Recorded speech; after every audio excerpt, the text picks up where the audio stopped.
A child is dead and illegal drugs could be to blame. Thank you for joining us. I'm Paige Holsey.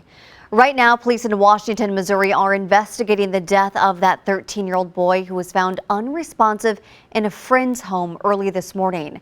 News 4's Jenna spent the day in Washington digging for new information.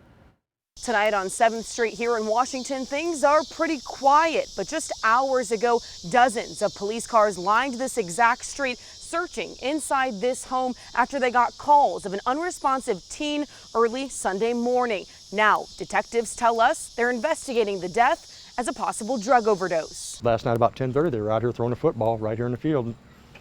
Never thought nothing about it and went to bed, and 8 hours later, everything's crazy. That was the last time neighbor Scott BRUESCKE saw the Washington Middle School 7th grader. I was up for approximately half an hour, and next thing you know, I hear sirens, and they're getting louder and louder and louder, than they quit. And I thought, what's going on? And I looked out the front door, and they started pulling in right here at the neighbor's house. And pretty soon we had ambulances, and everything was just, everybody's running back and forth. Washington police detectives found a 13-year-old boy unresponsive inside this home Sunday morning. He was there for a sleepover, which police say was pretty typical. I know her son had spent the night there several nights in the past. I don't know how much of a knowledge she had about the family itself. Detective SITZES says the deceased teen's mother did virtually everything she could have as a parent to keep her child safe. She had on her son's phone an app that she would set up geofences of where he was at, and it would send her alerts that he was outside that geofence.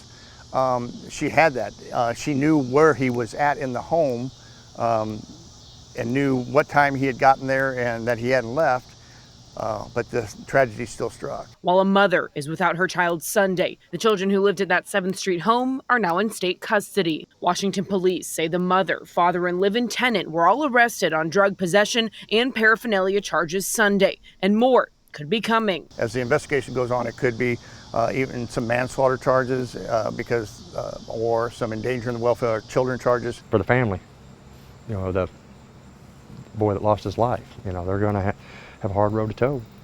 Be real, and if there was wrongdoing done, that hopefully they get prosecuted properly for what they've done. In Washington, Jenna, News 4.